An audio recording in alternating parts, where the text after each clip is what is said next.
নিয়োগ নিয়ে মহা কেলেঙ্কারির পর এবার অফার বিলি নিয়েও চাকুরি প্রাপকদের সঙ্গে চরম রসিকতা করল রাজ্য সমবায় ব্যাংক কর্তৃপক্ষ। অনিবার্য কারণে 10ই এপ্রিল বৃহস্পতিবার চাকুরি প্রাপকদের অফার বিলির জন্য নির্ধারিত কর্মসূচি স্থগিত রাখা হয়েছে বলে আচমকা এক বিজ্ঞপ্তি দিয়ে জানিয়ে দেয় ব্যাংক।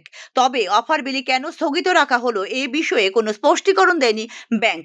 পরীক্ষার আয়োজক আইবিপিএস এর মাথায় কাঁঠাল ভেঙে দুর্নীতির পুরো কল কাঠি নেড়েছে সমবায় ব্যাংক কর্তৃপক্ষ বলে অভিযোগ অভিভাবকদের।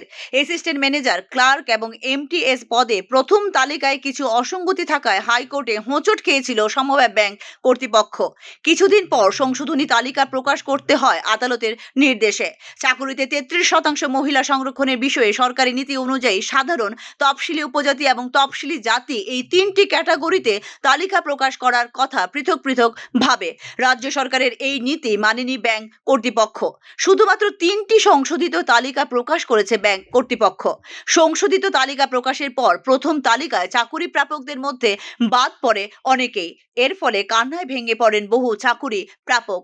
কার্যত সমবায় ব্যাংক কর্তৃপক্ষই মানসিকভাবে চরম আঘাত দিয়েছে তাদের বলে অভিযোগ সংশ্লিষ্টদের। কর্তৃপক্ষের ভুলের কারণে যে ধরনের মানসিক আঘাত পেল তার জন্য কর্তৃপক্ষ তাদের সান্ত্বনা দেওয়া বা দুঃখ প্রকাশ করার কোনো প্রয়োজন বোধ করেনি সমবায় ব্যাংক।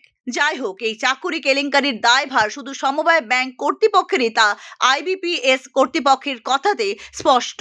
বহু চাকুরি প্রার্থী ও তাদের অভিভাবক আইবিপিএস কর্তৃপক্ষের কাছে লিখিতভাবে জানতে চেয়েছিল যে আইবিপিএস এর মতো একটি স্বনামধন্য সংস্থা কিভাবে জড়িয়ে পড়ে এই নিয়োগ কেলেঙ্কারিতে।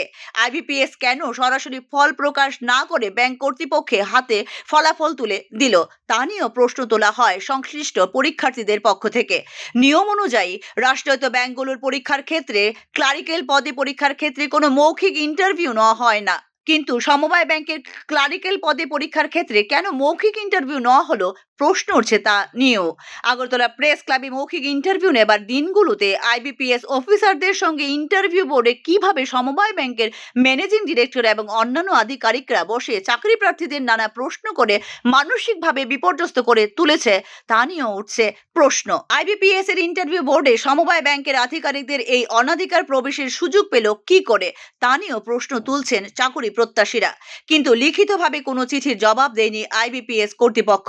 এই ক্ষেত্রে দূরাভাষে আইবিপিএস কর্তৃপক্ষের সঙ্গে যোগাযোগ করেন বেশ কয়েকজন চাকুরি প্রার্থী ও অভিভাবক। তবে এ ব্যাপারে তারা কিছুই বলবে না বলে মৌখিকভাবে জানিয়ে দেয় আইবিপিএস।